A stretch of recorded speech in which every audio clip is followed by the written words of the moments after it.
समाचार अब तक, सत्य का साहस। कांग्रेस प्रदेश अध्यक्ष नाना पटोले ने नागपुर में प्रेस कॉन्फ्रेंस में जानकारी देते हुए कहा कि कांग्रेस पार्टी ने 138 साल पूरे कर 139वें साल में प्रवेश कर रही है, जिसके लिए नागपुर में 28 दिसंबर को इस स्थापना दिवस कार्यक्रम को आयोजित करने का अवसर देने के लिए पार्टी को धन्यवाद किया। इस दिन पार्टी नागपुर में रैली आयोजित करेगी। यह यात्रा आगामी जनवरी में उत्तर पूर्व के किसी भी राज्य से शुरू हो सकती है। उन्होंने कहा कि स्थापना बैठक में पार्टी अध्यक्ष मल्लिकार्जुन खड़गे, सोनिया गांधी, राहुल गांधी, प्रियंका गांधी और विभिन्न राज्यों में कांग्रेस के मुख्यमंत्री, प्रदेश अध्यक्ष, केंद्रीय पदाधिकारी शामिल होंगे। आगामी चुनाव के लिए पटोले ने कहा कि 28 दिसंबर को होने वाली सभा में लाखों लोग शामिल होंगे। कांग्रेस पार्टी है तैयार हम नारे के तहत आगामी चुनाव के लिए तैयार है। बताया गया कि इस बैठक में समय पर प्रस्ताव आने की संभावना से इनकार नहीं किया जा सकता है। पटोले ने यह भी कहा कि ओपिनियन पोल इंडिया अलायंस के लिए संतोषजनक है। उन्होंने यह भी विश्वास जताया कि यहां से वैचारिक लड़ाई और मजबूत होगी। इससे जुड़ी अधिक जानकारी प्रदेश अध्यक्ष नाना पटोले ने प्रेस कॉन्फ्रेंस में दी है। आम्हाला नागपूरकरांसाठी आणि महाराष्ट्रासाठी अभिमानास्पद काँग्रेस हायकमांडच्या वतीनं एक संधी आम्हाला दिलेली आहे। काँग्रेसचं 138 वर्ष पूर्ण करून 139 वर्षामध्ये जे पदार्पण होते आहे त्याचा स्थापना दिवस हा आमच्या नागपूरमध्ये होते आहे, महाराष्ट्रात होते आहे आणि त्यामुळे संपूर्ण महाराष्ट्रातल्या काँग्रेस कार्यकर्त्यांमध्ये एक उत्साह आहे,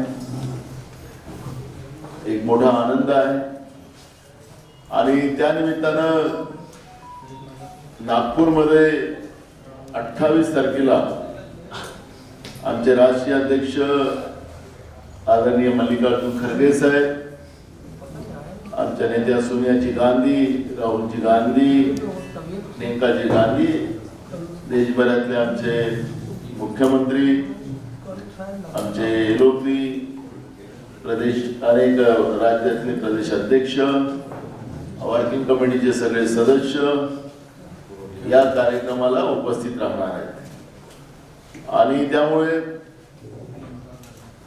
भारत जोडो मैदान, ज्या मैदानाला आम्ही नाव दिलेलं आहे, तर हा इतिहास नागपूरचा राहिलेला आहे। 1920 मध्ये याच नागपूरच्या भूमीवर असहकार आंदोलन त्यावेळेच्या अत्याचारी जुलमी इंग्रज सरकारच्या विरोधात महात्मा गांधींच्या नेतृत्वामध्ये एक अधिवेशन झालं आणि त्याच्यामध्ये असहकाराची घोषणा झाली आणि तिथूनच पूर्ण देशामध्ये इंग्रजांच्या विरोधातलं वातावरण पसरून 1947 मध्ये इंग्रजाला देश सोडून पळावं लागलं हे आपल्याला इतिहास सगळ्यांना माहिती आहे। इंदिराजींना राष्ट्रीय अध्यक्ष घोषित करण्याचं काम सुद्धा याच नागपूरच्या भूमीमध्ये त्या काळात झालेलं होतं, 1959 मध्ये झालेलं होतं। असा जुना इतिहास या नागपूरच्या भूमीवर काँग्रेसचा राहिलेला आहे आणि त्याच पद्धतीचं आज देशामध्ये जे सरकार आहे ते रोज लोकशाहीला संपवण्याचं काम करते, संविधानिक व्यवस्था संपवण्याचं काम करते, एक अत्याचारी व्यवस्था पूर्ण देशामध्ये निर्माण करण्याचं काम आज केंद्रातल्या भाजप प्रणित सरकारने केलेलं आहे आणि नागपूरचं हा जो स्थापना दिवस आम्ही साजरा करायला या ठिकाणी निघालेलो त्याच्यामध्ये आमचं स्लोगन जे आहे हम तैयार, भ्रष्टाचार मुक्त भारत आम्ही निर्माण करू, आम्ही अत्याचारी व्यवस्थेला या देशात मुक्त करू, ज्या पद्धतीनं रोजगार मुक्त भारत अशा पद्धतीचा कॉन्सेप्ट केंद्रातल्या सरकारने आणि भाजप अनेक राज्यातल्या सरकारने केलेला आहे।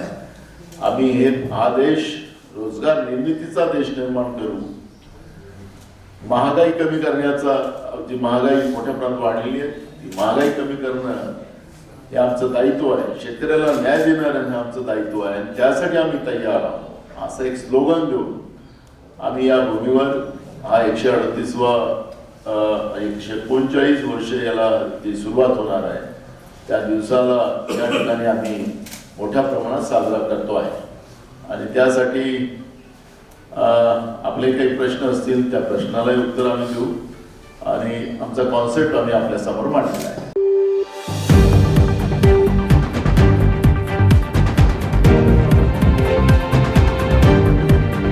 समाचार अब तक, सत्य का साहस.